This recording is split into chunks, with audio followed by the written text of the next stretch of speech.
natin. We are all limited in staying on earth. You may see it negative, you may see it something good, better, but let's take it that our lives sa buhay natin sa ibaba ng mundo ay isang privilege. Yes.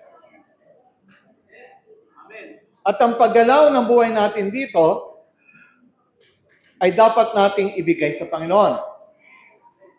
Kung binibigay natin sa Panginoon ang paggalaw natin sa ibaba ng mundo, dapat alam natin paano mabuhay. Amen.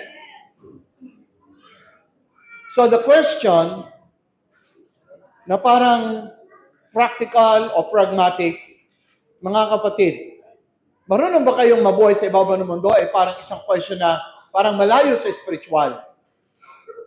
Pero ang katotohanan, ang isang taong marunong mabuhay sa ibaba ng mundo ay ang taong marunong tumingin sa spiritual at tumingin sa physical. Ang tawag sa kanya, spiritual man, siya yung marunong mabuhay sa ibabaw ng mundo. Ang mga tao na maaaring marangya, mayaman, maganda ang buhay sa material, hindi automatically na sila ay nasa kategorya ng marunong mabuhay sa ibabaw ng mundo. Doon din sa mga tao na ang kanilang pag-asa na lamang ay makapunta sa langit, hindi rin sila marunong mabuhay sa ibabaw ng mundo.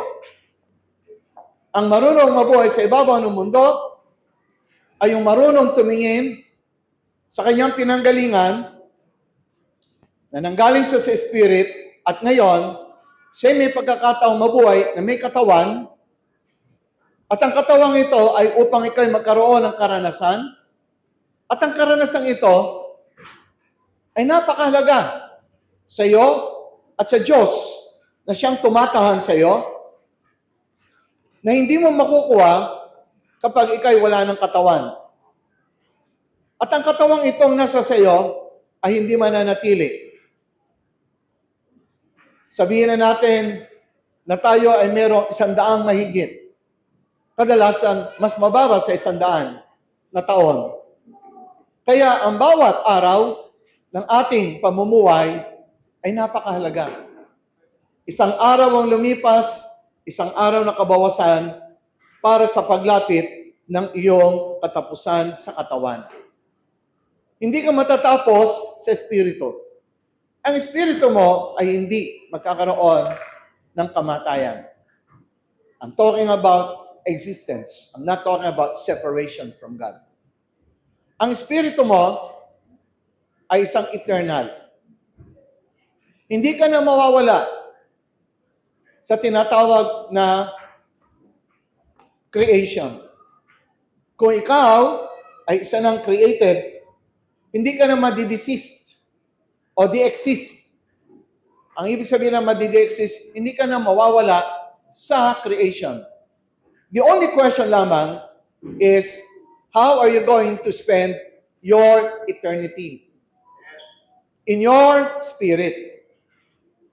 At meron ang tinatawag na separation, which is another word, death. Death means separation. Kaya lang, ang alam nating kilalang death ay yung kamatayan ng physical. Yung kamatayang physical, hindi rin natin kilala, pero ang definition lang nun, maghihiwalay ang katawan at ang spirito. So there is death. So when you talk about death, there is what you call separation. So any kind of separation is death. Yes. Any kind of separation is, Yes. I'll keep talking about it. Principle-wise, any kind of separation is death.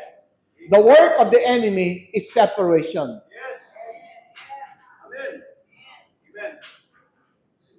The work of God from the beginning is to become one. Amen. Amen. Sa buhay natin, pag dinaan mo to sa prinsipyo, mahalaga siya. Ang gawa ng Diyos, wala pa noon, kumbaga sa, kukuha lang ako ng halimbawa, immediately, nung si Adam and Eve ay nasa Garden of Eden, sinabi kagad ng Biblia, and the two shall become one. So the work of God is to make one. Nung kinreate niya ang tao, it's not to separate man from God. That's why from the very beginning, He created man in His own image and His likeness, the purpose of which to become one with God. Now, separation is death. Now, for example, today, you are living on earth, nakita mo ang Diyos, at ang Diyos mo ay nasa langit at ikaw nandito. That is equivalent to separation.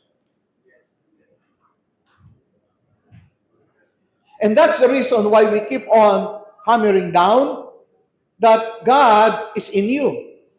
Amen. Amen. Our God is no longer outside of us. Yes. Hindi rin siya malapit, dahil pag sinabi mo malapit, meron pa ring distance, ibig sabihin hindi pa kayo one. Now, one of the best things na dapat mo malaman paano mabuhay sa ibaba ng mundo, ay dapat mong alam na ikaw at ang Diyos ay iisa na ngayon. Dahil tinanggap mo siya. Ngunit, dahil nga sa mga religious natin, hindi natin nakita kaagad yon. Pero, as I explained about separation and one, ang one work to be one is God's work. So now, separation, meron lagi tayo dyan sa isip ng separation. And anything separation is from the enemy. So be mindful about that. All right. Now, again, I have been explaining, mga kapatid, sa mga Kristiyano, kapag sila ay pumupunta sa church o sa Panginoon, thinking nila, aalis sila sa isang lugar, pupunta sila sa isang place na maganda, doon, wala nang suffering, alright? Kaya, ang buhay sa ibaba ng mundo ay parang napapabayaan, titiisin na lamang, at maraming ang mga sumunod sa ganong klaseng pananaw. Sa maraming panahon na nakalipas, ganon ang karamihang agos. Kaya naman sa panahon natin na 21st century, marami pa rin ganon ang agos. Ngunit, purihin ang Panginoon, merong isang ginamit ang Panginoon at nandito tayo ngayon sa Christ Liveth in Me upang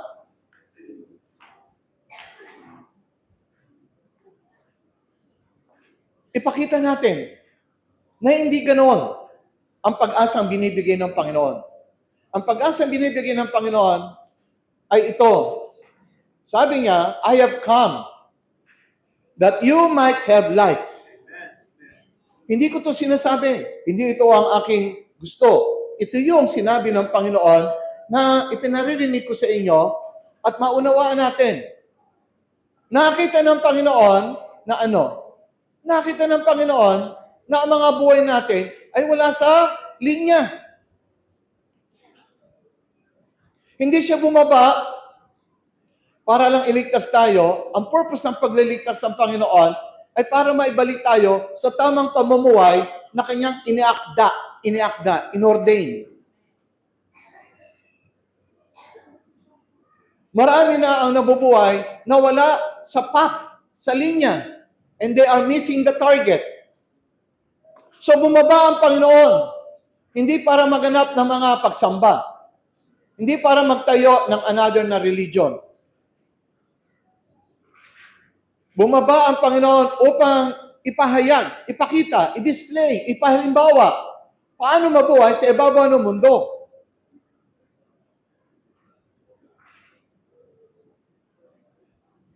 Ganon dapat natin nakikita ang ating Panginoong Jesus. Hindi natin siya inihiwalay. Hindi natin siya sineseparate. At kung sineseparate natin ang Panginoon, ay para tayong dumadaloy sa principle ng kaaway, separation. Nung Panginoong Jesus ay dumating, hindi natin siya sineseparate at siya ay Diyos at ako ay tao lang. Hindi siya sineseparate na para bang siya ay, kataas-taasan at tayo ay hindi pwedeng maging katulad niya. Ganito ang pananaw ng maraming mga taong nabubuhay sa ibabaw ng mundo, maging sila man ay nasa panig ng Panginoon, ngunit ang kanilang kaisipan ay sobrang malayo. Separation. Kaya maraming nagmamahal sa Panginoon, totoo, walang pagkukunwari, na ang puso nila ay totoong dalisay sa pagmamahal sa Panginoon, pero hindi nila kayang ibuhay ang buhay ng Panginoon kasi nasa kaisipan lang silang, siya ay Diyos at ako'y tao lamang.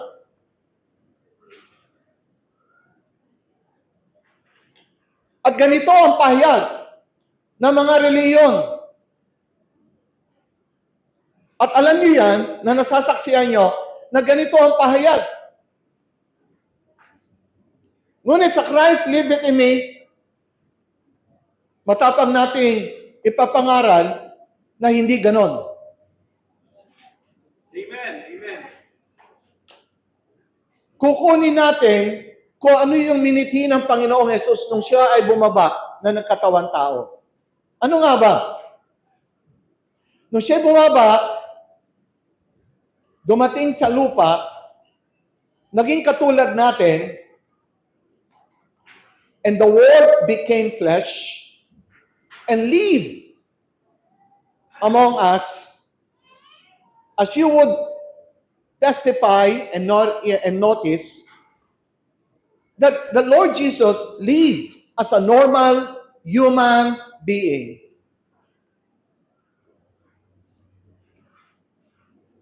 Huwag niyong isa-separate ang iyong sarili sa Kanya. Huwag niyong bibigyan ng sasabihin, siya ay ganito at ako'y ganito lang. Nagpakatao siya para makalapit siya sa atin. Ngunit patuloy nating iniisip, malayo tayo. Lumalapit na siya, pero ang isip natin, malayo tayo. Salamat sa mga nakakaunawa. Kasi hindi magbabago ang buhay nyo, buhay ko, buhay natin, sa ibabaw ng mundo, kung mali ang pananaw ng ating kaisipan. Dahil lumalakad ka ayon sa iyong pananaw. Kaya ang unang dapat mag-ilaw ay ang iyong pananaw. Mga pangitain. Ang iyong awareness. So, binibigyan ko ng ilaw ang ating awareness. Kumbaga, sa katawan mo, matagal kang nabubuhay na may katawan, pero hindi mo alam, sa loob ng katawan mo, dahil hindi mo naman na-feel, meron ka palang kidney, meron ka palang lungs, meron ka palang puso, physical. Makikita mo lang siya pag inilagay mo ang sarili mo sa x-ray. Pero kung hindi ka aware, at wala kang alam sa mga x-ray, nakikita mo lang isang katawan. Pero hindi mo alam sa loob niyan, maraming organs. So, pag ito ay napa-x-ray, makikita mo, aba, meron pala akong intestines. Meron pala akong liver. So, marami palang nasa loob ng iyong katawan na to. Akala mo, isa lamang trunk.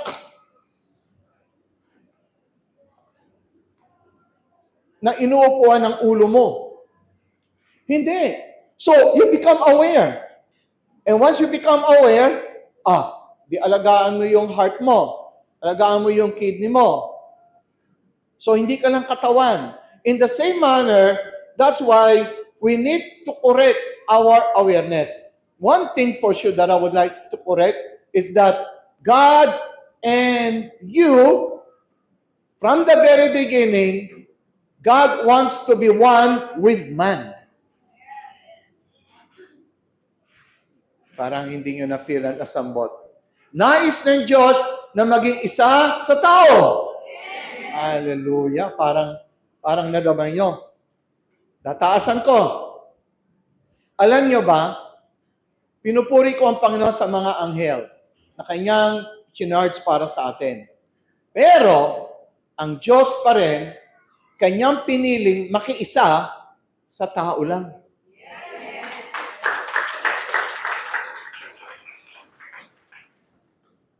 Alright? Ang kanyang pagiging one ay sa tao. He wants to be one with man. Parang na-feel ko kayo na excited kayo nung narinig nyo. No, I didn't feel you. Halimbawa, si Governor, sabi niya, dadalaw ako sa bahay mo. Di ba? Para kang privilege. Wow! Dadalaw ka? Oo. Samantalang ito, sinabi ko, ang God mismo, kaisa mo ngayon nabubuhay ka. Parang kulang ang inyong panlasa. Kulang ang inyong panlasa sa spirit.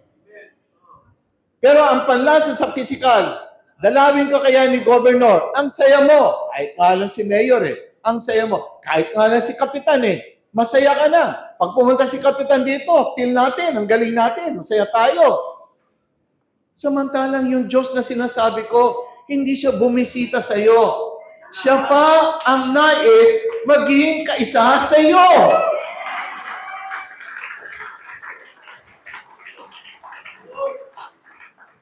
Nakakalasa ba kayo sa Spirit? Nalalasahan niyo ba sa Spirit na ang Diyos pa ang may gusto na unang gumusto? Na unang gumusto?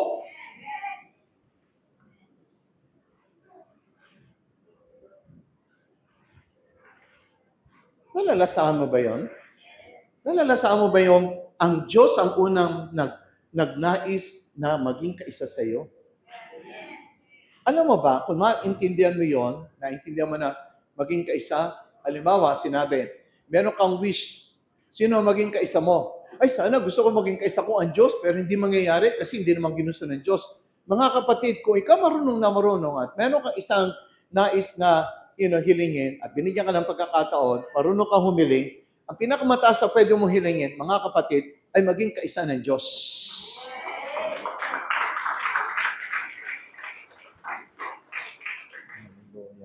Pero, sinabi ng Biblia, to Him, sa Philippians, who is able,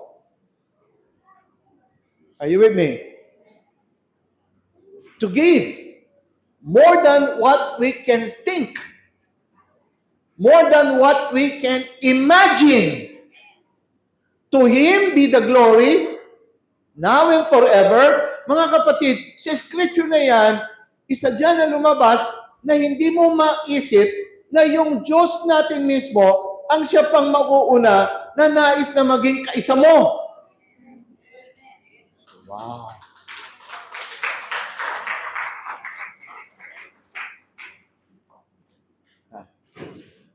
Sa isang marunong, tumanggap ng mga ganitong salita ng Panginoon, hindi mo kinakailangan ng mataas na degree.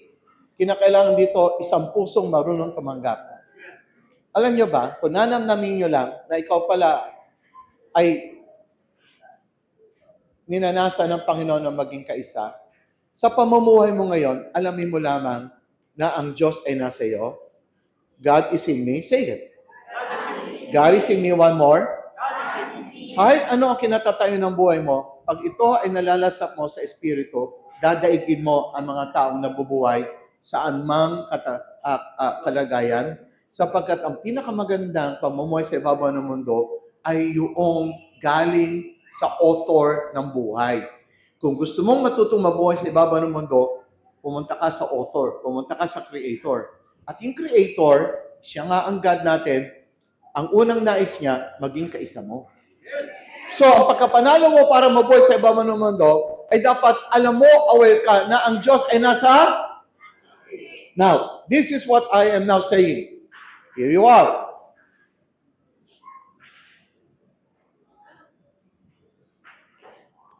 Kung gusto mong manalo sa pamumuhay mo sa ibabaw ng mundo, pag sinabi kong panalo, ganito yon. Ready ka na ba sa last day ng buhay mo na kung saan alam mo ikaw ay mawawala na? Kaya mo bang sabihin ba na, alright, I ran my race, I finished my course, and I have no regrets at all? Kaya mo bang sabihin yan pag ikaw ay handa nang humiwalay sa katawan mo? O ngayon pa lamang ay parang wala lang sa buhay mo? Nabubuhay ka lang as the days go by? Pagdating ng araw ng bukas, gigising ka lang, kamot may, kung ano meron dumating, sige lang. Pag may problema, di solusyonan, tapos tulog lang ulit. Following day, repeat the same as yesterday. Then one day pass, then you go to another day, you wake up, and then you just follow the same pattern ng buhay mo habang unti-unti yung araw ng buhay mo, ilang thousand days ka lang mabubuhay dito. Like 365 days times mo na sa 90. Ilang thousand days lang yon. So, bawat isang araw, minus doon, minus doon, minus doon. Isang araw na nawala sa iyo, matatanggal sa total days na natitira sa buhay mo. Kung hindi ka magkakasakit, kung hindi ka madadaan sa anumang sitwasyon na hindi inaasahan. Ngunit, kung mismong ang buhay mo ay dumadaan lamang, pakinggan nyo maigi, na parang dahon na unti-unti lang natatanggal, na wala namang itinutubong bunga. So, doon may papahayag ko na nasasayang nyo ang buhay habang kayo ay may katawan sa ibabaw ng mundo.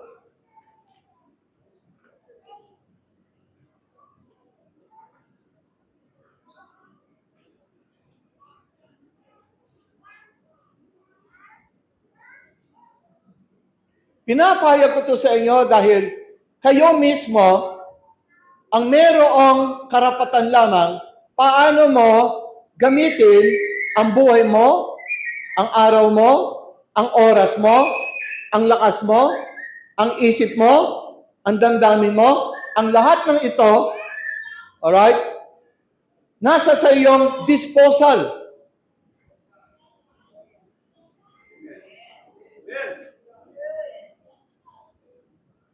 Binigyan ka ng malaking enterprise. Binigyan ka ng malaking parang bukid. Binigyan ka ng malaking mountain. Nasa sa iyo ang pangangasiwa kung paano mo gagamitin yan.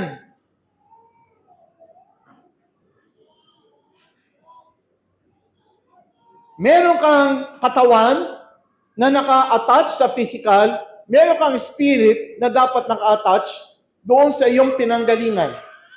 Are you listening? Meron nagbibigay halaga, nagva-value ng kanyang buhay. Merong mga hindi nagbibigay halaga. Kaya nga may tatlong bagay kang maintindihan sa buhay. Meron taong who make things happen. Number one yon, may mga taong who make things happen. Meron mga taong who watch things happen, nanonood lang. Are you following me? At yung ikatlo, there are people who do not know what's happening.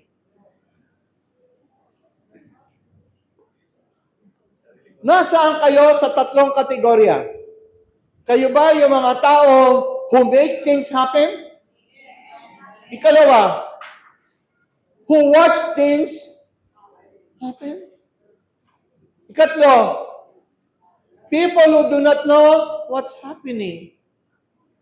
Kaya ang message ko, I'm putting you on the first line. Ang mga Kristiyano, supposed to be, they are the people who make things. Woo! Pakilakasan nyo nga ulit. Christians supposed to be people who are. One more time, pakilakas. One last more. People who know how to live on earth, ang mga taong marunong mabuhay sa ibabaw ng mundo, sila yung marunong gumawa.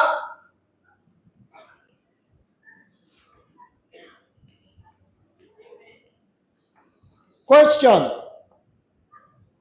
Are you making things happen on earth? Or are you under circumstances lagi na lamang kayo nasa ilalim ng isang kalagayan. Pag sinabing nasa ilalim ng isang kalagayan, helpless, walang magagawa. Nakadalasang sinasabi ng marami, wala akong magagawa eh. O iba naman, wala akong choice. O kaya naman, talagang mahirap ako eh. Ito yung gusto kong ipakita sa lahat ng Kristiyano, hindi dapat yan ang kalagayan mo bilang anak ng Diyos. Sino nakatatanggap man ito? Huwag lang kayong makikinig ng parang ang message maganda. No. Ibuhay nyo. Listen up. Huwag niyong hayaan ang buhay na ito na sa ibabaw ng mundo. Alright? Lahat ng nilalakaran mo, tanggapin nyo na. Lahat ng nilalakaran mo sa physical, may challenge. Tapos yung challenge parang hindi mo kaya. Tapos meron pang pressure. Are you with me? Then may stress. Listen up. Matagal na tayong nabubuhay sa ibabaw ng mundo. Pero ang pinipili natin, maiwasan yon. Listen. Pinipili mong maiwasan yon. Are you listening? So, ang panalangin lagi natin, Lord, iiwas mo ako sa mga ganitong kalagayan. Akala natin ang buhay natin ay yung walang ganoon. So, kapag ganun ang buhay mo, ganito ka. Titingin ka, ay, mahirap dyan. Dito ako. Ay, mahirap dyan. Dito ako. Kayo yung umiiwas, ano ibig sabihin nun? Kayo yung mga mahihina.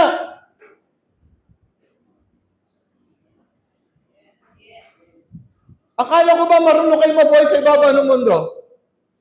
Bakit tago kayo ng tago? Bakit ang panalangin nyo ay makaiwas sa mga kung saan parang mahirap? Ganun ba ang mabuhay sa ibabaw ng mundo na may Diyos?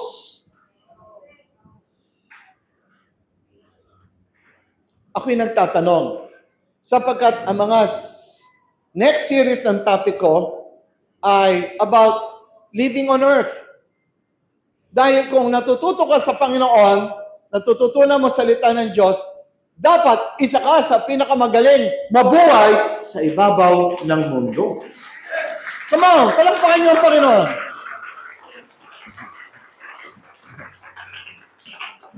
Gigisingin ko lang kayo. Sino tamad ng mabuhay? Now, akala mo, hindi ka tamad. Pakikita ko ang tamad. Baka ikaw yon. Pasensya ka na. Ang tamad mabuhay, okay na ang buhay niya. Walang problema. So ngayon, binubuhay niya yung walang problema lang. Para walang problema, ayaw niya mag-desire. Para walang problema, wala siyang goal. Para walang problema, wala siyang i-aspire. Siya'y magtatago sa loob ng kulambo na ang sinasabi niya ay, kontento naman ako. Kontento na ako sa buhay kong ito. Kontento na ako.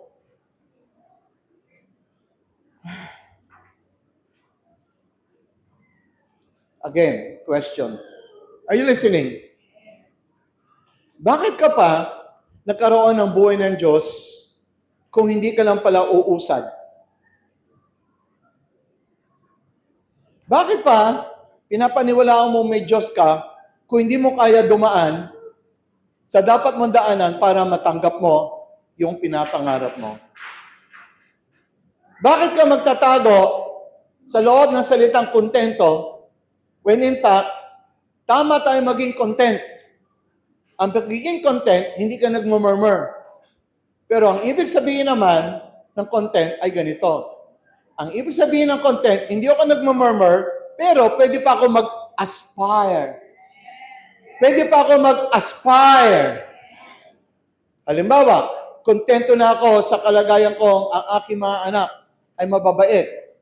Pero mag-aspire ako na magkaroon sila na magagandang trabaho.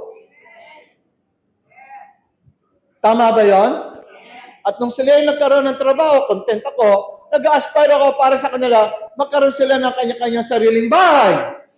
So, yun ang aspire. So, mga kapatid, hindi po pagiging makasanlibutan yung nag-aspire ka. Yung mga salita at mga pangangaral na parang wala ka nang gagawin dito sa ibabaw ng mundo dahil mamamatay naman tayong lahat at walang madadala, isa pong kamangmangan ang mga salitang yan.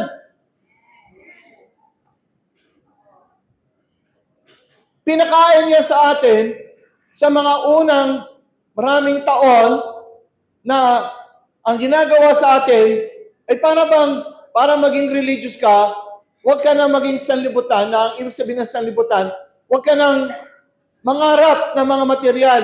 Mga kapatid, hindi po totoo yun.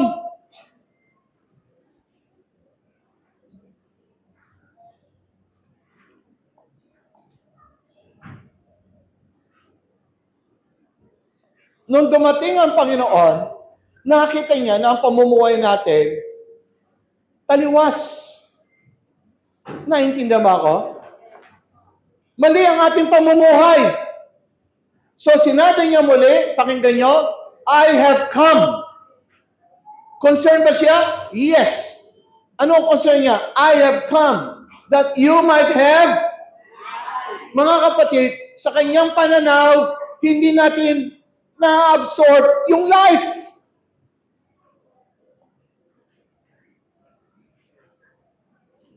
Kaya naman ako'y nagpapayag sa inyo, mga kapatid, ang buhay natin dito ay makarating sa tinatawag na I have come that you might have life. Now, binigyan pa niya ng isang magandang description. What kind of life? Pakisabi nga kung alam niyo yung scripture. What kind of life? One more time. What kind of life? Pag sinabing abundant, that means to say, ang buhay mo sa spiritual at ang buhay mo sa physical, abundant. Sapagkat may buhay ka sa spiritual, may buhay ka din sa physical. At ang abundant life is balanced life, harmonious life. Hindi yung ang life mo, maganda lang sa finances. Pero pagdating sa family, hindi. Hindi ganun ang abundant life. Ang abundant life, encompassing. Pag sinabing encompassing, buo. Sino nakakaintindi? Sumigaw na ng amen. Parang konti lang. Yun nakakaintindi. Maski malayo ng amen ang sagot nyo sa aking mga pinapayag. Magsalita nga ng malakas na amen. Na, mga kapatid, ngayon, binubuksan natin sa ating kaisipan na ang pamumuhay sa ibabaw ng mundo ay mahalaga sa Diyos. Kaya siya dumating para kayo ay merong buhay. Itong buhay na ito, magkasama ang spirit at saka ang material. Now, payag ko lang sa inyo. Halimbawa, ako, may gusto akong marating. Natural naman. Halimbawa, ako'y merong pamilya, gusto ko magkaroon ng bahay. So, ang pagkakaroon ng bahay, hindi makasanlibutan. Yes. Sino nagsasabi ng yes? Yes. Now, kung kukunin ko yung physical na yon, huwag mo sabihin ako'y makasanlibutan.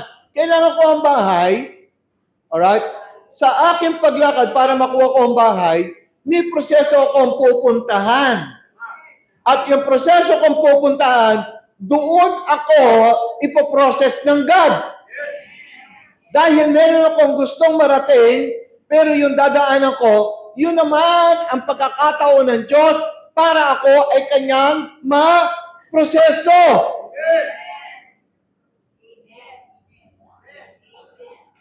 Ang nakakaintindi sumigaw ng amen. So dahil meron akong gusto, sisikapin kong marating yon, habang ako'y naglalakad, nagbibigay ang Diyos sa akin ng karagdagang buhay. Karagdagang karanasan na hindi ko mararanasan kung hindi ko kukunin yun.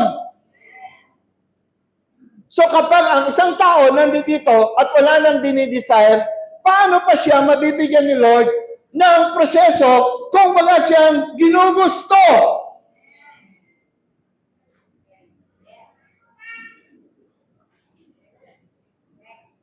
Kaya kapag sinabihan ko kayo, huwag na kayo kumilos dito sa mundong ito.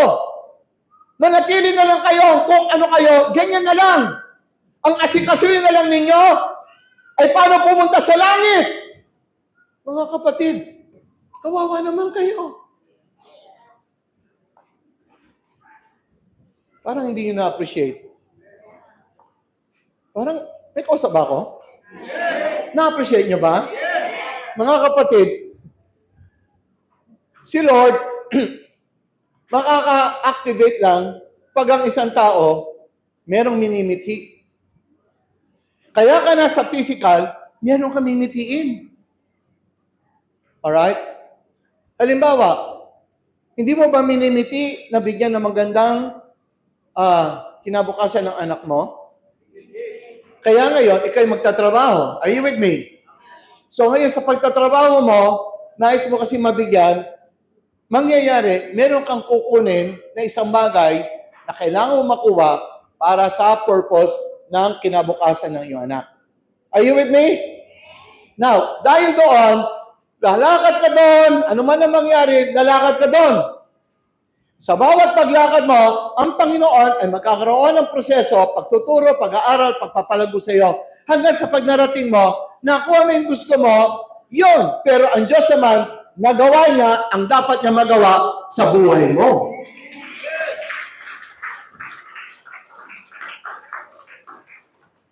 Yung pagkatanggap mo ng bahay, material, hindi mo madadala sa langit. Totoo. Pero yung naranasan mo mula dito hanggang dito, yun ang madadala mo. Ang madadala mo, yung naranasan mo.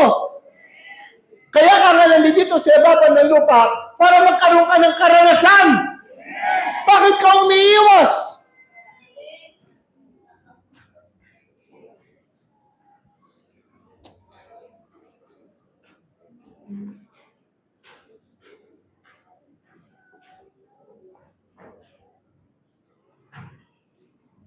Ang isang tao na wala ng desire ay parang isang taong patay.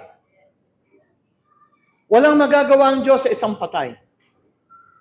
Maaaring buhay ka sa physical pero dahil wala kang minimithi, wala kang dinidesire, anong ginagawa mo sa binigay ng Diyos sa iyo? Greater is He that is in you than He who is in the world.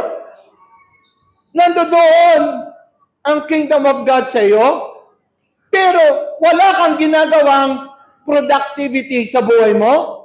Mga kapatid, malaki ang sisingilin ng Panginoon sa atin kapag wala tayong ginagawa ngayon sa buhay na ito. Oh.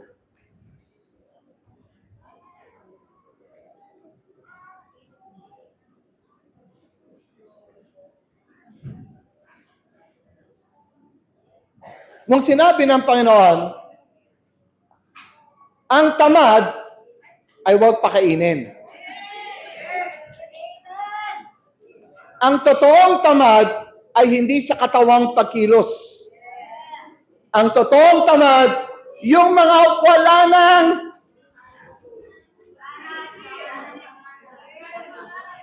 tamad sa kaisipan, tamad mangarap.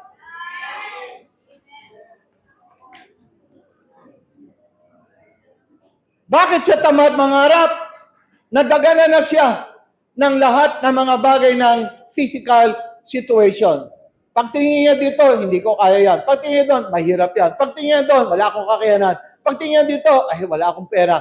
Sa lahat ng kanya nakikita, wala daw siya. So ngayon, wala na siyang i-desire.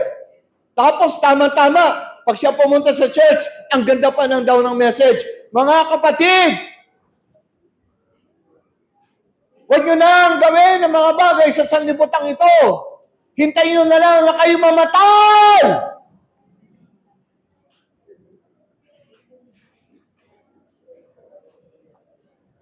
Parang nanahimik kayo. Siguro sabi nyo, hindi ako papayag nun. Sino nagsasabi hindi ako papayag nun? Sino pa sa... Come on, let me see. Sino nagsasabi hindi ako papayag nun? Alam nyo mga kapatid, may mga tao, alam nyo ginagawa nila? Humihinga lang. Pagkatulog, tomorrow, pagkagising, hihinga lang.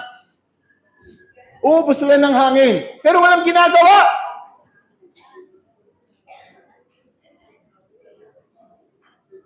Nakikishare lang sa hangin.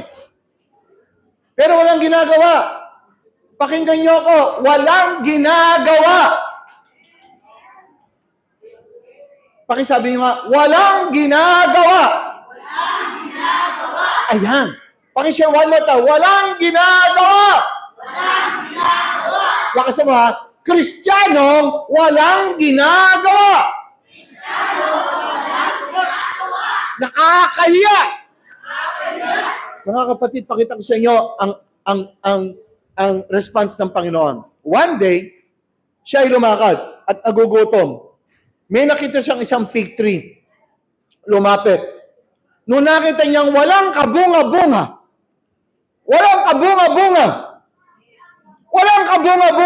isa kang puno, bakit wala kang bunga?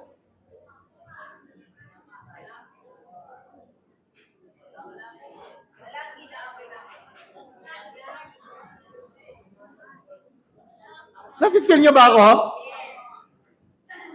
Ganon na lang ang response ni Lord. Galit siya. Galit siya, sa totoo lang, sa mga buhay na walang kabunga-bunga.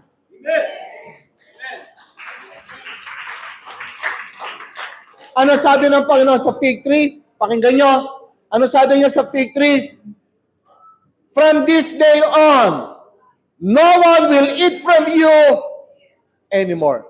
Sa Tagalog, mula ngayon, wala nang kakain sa iyo. Isang sumpa ang bumaksak sa puno. May isang disciple dumaan the following morning, ang pagkakita niya sa puno, tuyong-tuyo! Natuyo! Ano ba sa Tagalog nung na-wither? Natuyo nga ba? Natigang. Kumbaga yung sap, kumbaga yung water sa loob, tuyo. Mga kapatid, gano'n na lang ang reaksyon ng Diyos kapag wala siyang nakikitang production sa buhay.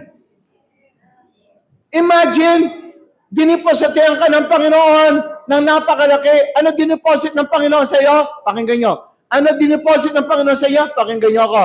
Ang diniposit niya ay ito. The kingdom of God is within you.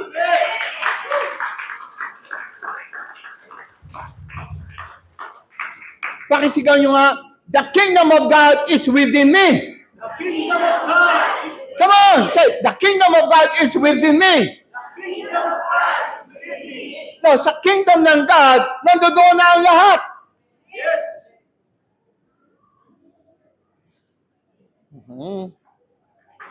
Yung kingdom na yon, walang kulang doon. Yung kingdom na yon ay isang kaharian kung paano ang kingdom ni Solomon, yung pinakang kataas-taasan, ang tawag doon, Zenith, Z-E-N-I-T-H, pinakang kataasang history ng Israel ay yung kaharian ni Solomon. Sobrang yaman. Siya yung unang taong mayroong worth ng trillions of trillions of trillions of trillions. Sa ngayon, wala pang isang tao na nakarating sa trillion.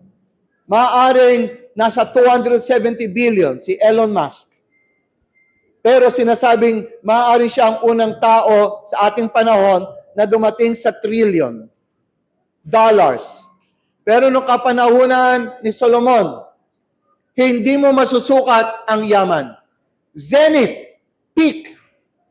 Now, mga kapatid, yung karya ni Solomon, wala pa yun. Sa karya na meron ka sa loob mo, the kingdom of God is within you. Come on, if you know, the kingdom of God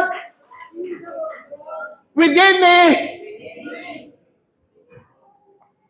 is inexhaustible. Pag sinabing inexhaustible, hindi mo siya mauubos. Come on! Now, alam mo ba yung kingdom of God na nasa sayo? Listen up. Bakit nasa sayo? Kasi doon sa loob na yun, na kingdom of God within you, ikaw ang nilagay ng Diyos na umupo bilang isang hari.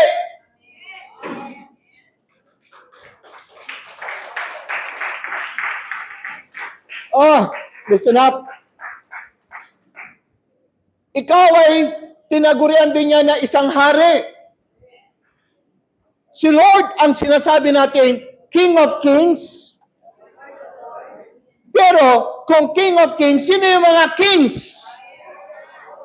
Eh di tayo, kung tayo ang mismo mga hari, di magpakahari tayo!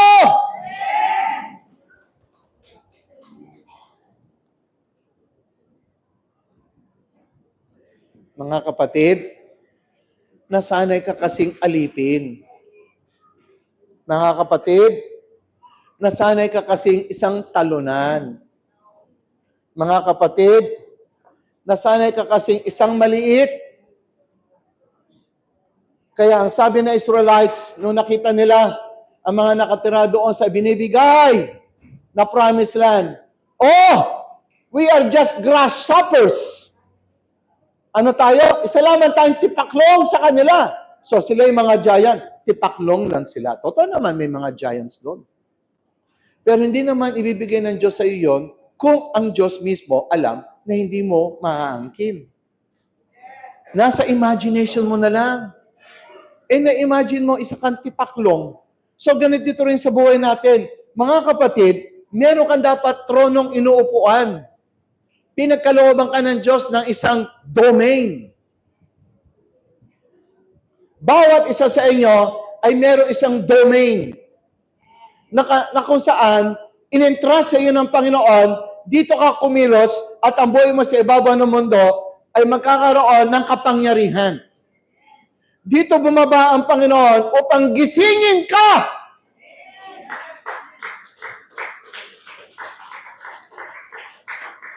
Bumaba ang Panginoon para gisingin ka na meron kang kingdom within you.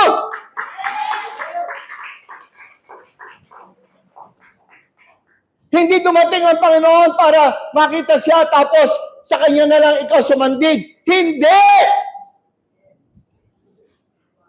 It looks nice, it sounds good, but that's not the way our Lord Jesus wanted. Ang sabi niya, ang gusto niya, sabi niya, greater than this you will do. Hindi niya sinabing, sa akin ka sumandig lang. Nung pumunta siya ito, sinabi niya, what I do, you can do. Narinig niyo ba ako? Sa John yun. At sinabi pa, greater than this you can do. Bakit ba hindi natin kayang paniwalaan? Now, alam mo ba, dumating ang Panginoon para gisingin ka na meron kang kingdom. Bakit mo hindi inuupuan yung kingdom mo?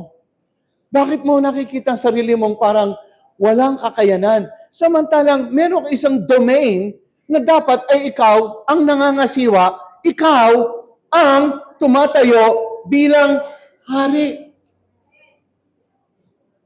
Ang nakakaintindi, sumigaw ng malakas na amen.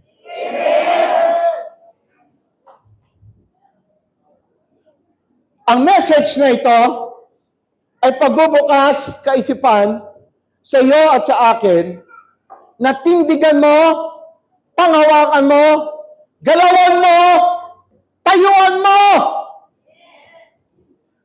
Yung isang domain na binigay ng Diyos sa iyo, nung ikaw ay nandito sa lupa, hindi ka kaawa-awa na walang magagawa.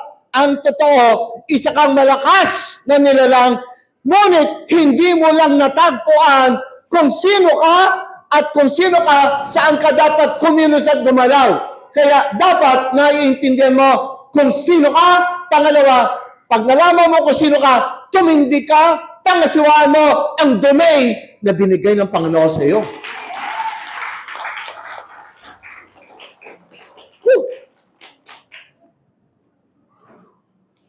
Pastor Rodel, halika sanglit. Meron kang sinabi sa akin noon, pakinggan nyo lang ito, saglit lang ito. Everyone, say to me, nakalagay sa Luke, the kingdom of God is within me. Say it. One more time, the kingdom of God is within me. Alright. Now, marami tayong scriptures nung tayo ay pasimula pa lang natututo sa Panginoon. Meron tayong narinig na unless a man is born again, he cannot see the kingdom of God. Mga kapatid, pakinggan niyo maigi. May kingdom of God ka sa loob. Pero pag hindi ka na born again, hindi mo siya makikita. Marami sa atin, parang na-born again na nga, pero hindi pa rin nakikita yung kingdom of God. Parang religious lang, na ako'y papasok sa langit! Hindi nila naintindihan, yung kingdom of God na yon is within. Na tapos, yun na malaking maitutulong sa pamumuhay mo sa ibabaw ng mundo. Nangangangaya ka ng, ang buhay ko rito, ganito. Tulungan mo ako.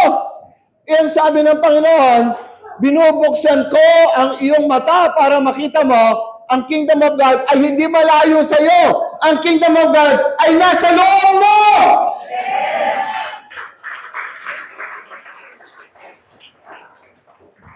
Para ba nung panahon ni Moses, dumarating na yung kawal, sundalo, ni Pharaoh. Harap nila ay dagat. Nagkangangawa siya. Ano? Tapos ganito, sabi ng Panginoon sa kanya, huwag ka na umiyak dyan. Taas mo! Yung staff mo, taas mo yung staff mo lang. Di tinaas niya, di nahati yung dagat. Mga kapatid, hawak-hawak niya yung staff niya. Hindi niya alam, ando doon yung kapangyarihan. Iyaw nang iyaw siya. So sinabi ng Panginoon, huwag kang mangingyaw. Taas mo yung hawak mo. Ngayon, dito sa baba ng mundo, ito ngayon, ang dapat na malaking discovery nyo. Huwag kayong mangingyaw sa inyong mga buhay. Tignan ninyo, yung staff nyo ay hindi na sa labas tulad ni Moses. Sinabi ng Panginoon, the kingdom of God is within you. Sino nakakatanggap? Mga kapatid, tuturuan ko kayo pag nagsalita kayo. Si Moses tinaas lang. Sa kingdom of God, magsasalita ka lang. Napakinggan ko lang muna. Ano nga yung sabi mo na yung kingdom of God, may seeing sa kami entering? Akala natin doon, pupunta tayo doon sa palasyo sa langit, napapa-kingdom of God. Naku po, mga elementary thinking. Ang kingdom of God is within you. Tell me. Go ahead. Yes. Hey, good morning po. Yun nga, ang isa sa mga magandang revelation ngayon na pinakita sa atin ng Lord, kung babalikan po natin yung John chapter 3 verse 3 onwards, familiar kayo doon, ano po? Yun po yung ginagamit nating scriptures every time tayo mag-share, magtuturo sa ibang tao patungkol po sa salitang born again. Pero ito pong talatang ito ay nagbigay ng isang mas malawak at mas malinaw na pagkakaunawa sa atin. Dahil sinabi doon, unless a man be born again, he cannot see. Alin daw po yung hindi makikita doon? The kingdom of God. Okay. Hindi raw makikita ng isang tao ang kaharian ng Diyos kung hindi siya maipapanganak na muli. Tapos, nagkaroon ng batin doon yung kausap ng Panginoon, si Nicodemus, at tinanong siya, paano makakapasok ang isang tao muli sa kanya sinapupunan ng kanya ina kung siya'y matanda na. At sinagot muli yun ng Panginoon. Ang sinabi ng Panginoon, muli sinasabi ko sa iyo, katotohanan, katotohanan, maliban na ipanganak na muli, unless a man be born sa spirit, sabi daw sa espiritu, in spirit and of water, he cannot enter into the kingdom of God. So, ang pinaka malino doon, may dalawang bagay na binanggit ang Panginoon. Una ay yung pagkita, yung seeing the kingdom. Amen? And then the second one is entering the kingdom. Okay, seeing the kingdom and entering the kingdom can only be obtained or experienced through born again. So, may malalim na kahulugan ng Panginoon doon kung bakit sinabi niya na ang isang tao ay kinakailangan may panganak na muli, hindi lang ito patungkol sa kaligtasan o pagkakaroon ng buhay na walang hanggan o pagkakaroon ng espiritu. To be born again is all about seeing and entering the kingdom of God. Yes. But there is a false conception or misconception ang maraming Kristiyano dahil ang pagkakaintindi nila doon, pag na-born again ka, makakapunta ka na sa kaharian ng Diyos sa langit. Dahil ang paniniwala ng marami na ang kaharian ng Diyos ay nasa langit. Nakuha po natin mga kapatid. Yes. Kaya pinapangarap yan ng maraming mga Kristiyano. At doon sa langit, dinagdagan pa nila ng dinagdagan. May bahay, may mansyon, dinagdagan pa, yari pa ito sa mga ginto, yari pa sa mga materialis na bagay. Pero ang kaharian ng Diyos ay hindi isang geographical or physical location na pagdadalan sa atin ng Diyos. O pupuntahan natin pag tayo umalis dito sa ibabaw ng mundo. Ang kaharian ng Diyos ay isang domain, isang realm or domain kung saan ito ay mararanasan mo even ikaw ay nandito pa sa ibabaw ng lupa. Now, very clear po dito, sinabi that that kingdom that Jesus was talking about in John chapter 3 is the kingdom of God that is not in heaven, but that kingdom of God is in us. Wow. Amen? That is very clear scripture. So, stop thinking. Sa lahat ng mga nag-iisip at umaasang they will go to a certain place called the kingdom of God or heaven, whatever they call it, the kingdom of God is already within us. Now, sabi ko nga kay Pastor, nagtanong din ako sa kanya, Pastor, noong sinabi ng Panginoon na iyan ay ang kingdom of God is within us, di ba siya ay nasa physical pa? Nasa katawan pa ang Panginoon. Hindi pa siya namamatay. Hindi rin siya nagre-resurrect pa. Siya ay nasa physical pa. Pero sinabi na niya mismo nung oras na yon na ang kaharian ng Diyos ay nananahan na mismo sa loob natin. So that means to say, prior to your salvation and regeneration, prior to your relationship with God, the kingdom of God is already in us. The only problem is we do not see it. And we are not yet inside of that kingdom. Yes. Because our spirit that time were all dead-end. Mga patay pa. Unaware pa tayo. So that is the main problem of man. They are not aware what is inside them. Yes. And that is the calling of the Lord, why He preached that every man should be born again in the Spirit so that they may all become aware to see and enter the kingdom of God. Yes. So that is the very purpose of born again. So that each one of us, makita natin at maranasan natin ang kaharian na yan ng Diyos na nasa sa iyo mismo. So, meaning to say, matagal tayo nabubuhay sa ibabaw ng lupa. Ano ang ibinubuhay natin? Anong nararanasan natin? Are we experiencing the kingdom of God that is within us? Or we are only just experiencing our physical life? Kaya, hindi natin nararanasan talaga yung buhay. Kaya sabi ng Panginoon, I have come that you might have life. And life, because in the kingdom of God, your life is abundant. Amen? So that's why every time you go to the kingdom of God, that's why in Matthew chapter 3, verse 36, Matthew chapter 6, verse 33, ano sabi ng Panginoon doon?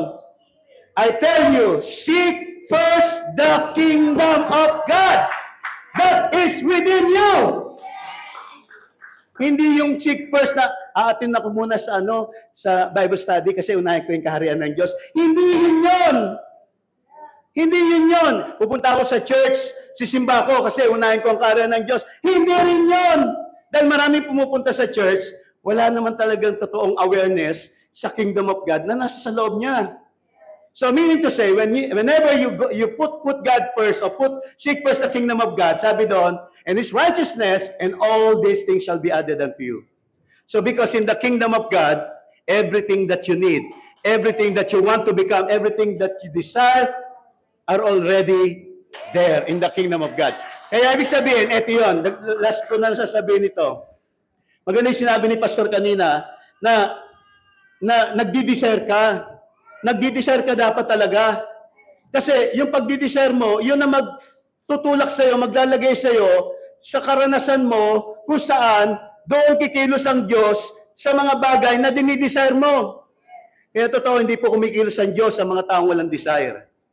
Do you agree with me? Hindi na po gagalaw ang Diyos sa buhay nyo pag wala na kayong desire. Ulitin ko, pag huminto ka na sa pagdi-desire mo, yung wala ka nang gustong mabago sa buhay mo, wala ka nang gustong maging progress o growth sa buhay mo, ang Diyos wala na ring role sa buhay mo. Now, I remember what Paul says. Sinabi ni Pablo, I can do all things through Christ who, para saan ang kalakasan? Sa mga taong mayroon pang gustong gawin. Kaya kung wala ka, yung mga gusto mong gawin, ito yung mga dinidesire mo. Ito yung mga dinidream mo. At yung mga bagay na gusto mong gawin, yun yung mga bagay na hindi pa nag-exist sa karanasan mo. Na hindi pa dinadaanan ng karanasan mo. Kaya ngayon, gugustuhin mong magkaroon pa ng mga maraming bagay na gusto mong maranasan na hindi mo pa nararanasan. At doon papasok ang sinabing, through Christ who strengthens me. So, ang kalakasan ni Kristo ay para sa mga taong may mga gusto pang mangyari sa buhay nila. Pero kung gusto mo na lamang ay, yan na lang, umiikot ka na lamang na umiikot sa araw-araw na karanasan mo, sitwasyon mo, wala nang pagbabago, yun at yun din, wala ka nang dinidesire, wala ka nang inaambisyon, wala ka nang dinidream, therefore, you don't need any longer the Lord. Because the work of the Lord in every man is to strengthen you. And that strengthening is not only for you to exist, but to make you able to make things happen. Kaya ka palalakasin ng Panginoon. So, yung pa mga kapatid, about the kingdom of God. Yes. Sino sa inyo ngayon marunong mabuhay, gumamit ng panahon, gumamit ng lakas, gumamit ng binigay sa kanya ng mind, emotion, and will, binigyan ka ng spirit na ang tawag mo yung consciousness na sinabi ng Panginoon, ang consciousness mo is the only reality. Siya ang nakapaglilika dito sa ibabaw ng mundo kung marunong kang kumilos, gumalaw. Hindi ka isang tao na walang kakayanan dito. Hanapin mo yung sinasabi ng Biblia na ikaw ay tinatahanan niya. At yung kingdom na yan na makapangyarihan ay wala sa labas mo. Siya ay nasa loob mo. Ang hahanapin mo na lamang ay paano mo gagampanan. Paano mo gagampanan yung nakaatang na isang domain na nakaatang sa iyo. Kumbaga sa puno, anong klaseng puno ka? Nagbibigay ka ba ng bunga? Kung ikaw ay isang malaking bukid, anong klaseng bukid ka? Nagpapatubo ka ba ng maraming puno? Meron kang domain na nakaatang sa iyo. Maging good steward ka ng domain na yon. Doon mo umpisahan ang pagiging mahusay na steward. Palaguin mo ang domain na kinasasakupan mo. Mag-produce ka ng lahat na ipoproduce mo para sa buhay mo, para sa pamilya mo, para sa church na kung saan ikaw ay nakaugnay. Palaguin mo ang kingdom na yan na nasa kamay mo upang ang lahat ng ginagawa mo doon sa domain mo ay nagbibigay kaluwalhatian sa Diyos na minamahal mo.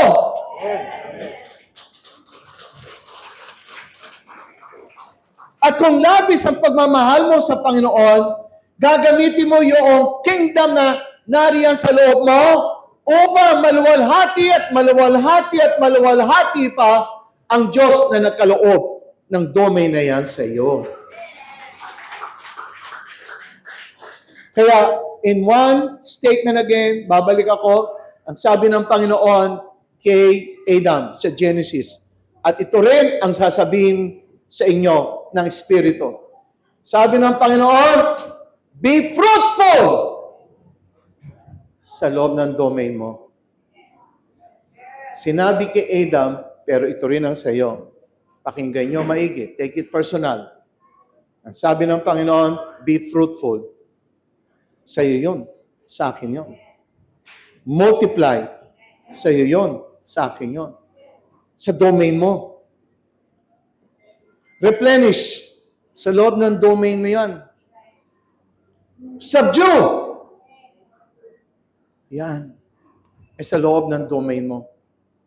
Take dominion. Mga kapatid, inaasahan ko na kayong nakikinig dito, bawat isa sa inyo ay hindi mananatiling tagapakinig. Yes. Tulad ng sinabi ko, first person, people who make things happen.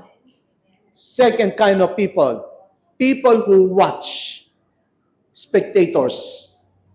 Third, people who do not know what's happening. But, kaya nga ang motto ng Christ, live it in me, make things happen. Shout it out, one more time. Ano ang motto ng Christ, live it in me? Now look, ang pinipicture ko, bawat isa sa inyo, mahuhusay na steward sa loob ng domain. Kung paano sinabihan si Adam, ngunit nakalitaan niya at siya nagkasala, ngunit kayong lahat ay magiging mananagumpay. Sa mga susunod na mga pagpapahayag, ang mga pahayag ay para kayo lalong gumaling sa pagpapalakad ng domain habang ikaw mayroong buhay, magampanan mo ang dapat mo magampanan. Mabawi mo ang mga panahong hindi mo nagampanan. Habulin mo upang sa ganoon makabawi ka sa panahong hindi mo nagawa dahil hindi ka pa aware. Ngunit ngayon mga kapatid, bawat isa tinitignan ko, kayo ang mga mahuhusay na mga hari na umuupo sa trono, sa domain na binigay sa iyo ng Panginoon. Marunong kang magpalakad sa sarili mong buhay dahil isa kang magaling na hari na nakikinig sa hari ng mga hari. Amen! At pag nakita ka ng Panginoon na kumikilos ka sa sarili mong domain, kumikilos ka bilang isang anak. Hindi ka parang bata. Bilang anak, marunong ka nang magpalakad. Kung ano ang desisyon mo, ay desisyon nga ng Panginoon dahil nakilala mo na siya. Isa ka ng pinagkakatiwalaan. Mga kapatid, yung domain mo ay magiging isang abundant. Kaya ang tawag sa iyo, isa kang blessing, isa kang pagpapala, isa kang tunay na halimbawa, isa kang manifestation ng Diyos dito sa ibabaw ng mundo dahil marunong kang tumindig sa loob ng iyong domain. At ang ating paghahari sa bawat isa sa domain na pinagkaloob ng Panginoon, mga kapatid, magkakaroon tayo ng oneness. May domain ka, ako din. Ngunit hindi tayo nagkokompetensya, hindi tayo nag-aaway. Alright? Hindi tayo naggugulangan, nag-outsmartan, kundi bagkos yung mismo virtue ng Panginoon ay naipapahayag natin. Sa bawat isa, tayo ay generous. Are you listening? Patient, understanding, full of love. Mga kapatid, this is the kind of life that I am showing you while we are living on earth. Mga kapatid, puntahan natin yun. Kaya ngayon, hindi lang kayo mga nakikinig. I-build up nyo sarili nyo, meron kang pinagahariang domain. Kaya kinakailangan, maghanap ka ng mga pagkatuto mo. Dahil naghihintay sa iyo yung domain mo. At walang ibang mag-a-administer doon kundi ikaw. Walang ibang magdi-decide doon kundi ikaw. At walang ibang magpo-produce doon kundi ikaw. Kaya sa panahong ito, kumuha ka ng maraming talino. Kumuha ka ng maraming kaalaman. Kumuha ka ng maraming pagtulong. Dahil yung domain mo ay dapat mong palaguin. Huwag mong pababayaan ang domain mo. Huwag mong pababayaan ang sarili mo. At hayaan mo ang domain nito ay manatiling isang kaaya-aya sa harapan ng Diyos. Once again, mga kapatid, we are blessed. Would you mind to stand up, please? Would you mind to stand up? I would like you to feel, listen up, everyone, would you mind to feel na ikaw ay isang hari sa loob ng domain mo? I-feel mo siya. Isa kang hari. Bawat isa sa atin ay hari. Kahit babae, hari ka pa rin. Are you listening? You are king. King ka. Are you with me? So ngayon, walang bababa ng tingin sa bawat isa. Huwag maglo-look down. Kahit anong klaseng kabuhayan sila sa physical, hari pa rin sila sa harapan ng Diyos. Kaya huwag tayo magdi-discriminate. May mayaman, may mahirap. Walang ganon. Sa harapan ng Diyos, hari tayo. At may sarili tayong domain. Amen? So let's bow head. Let me pray.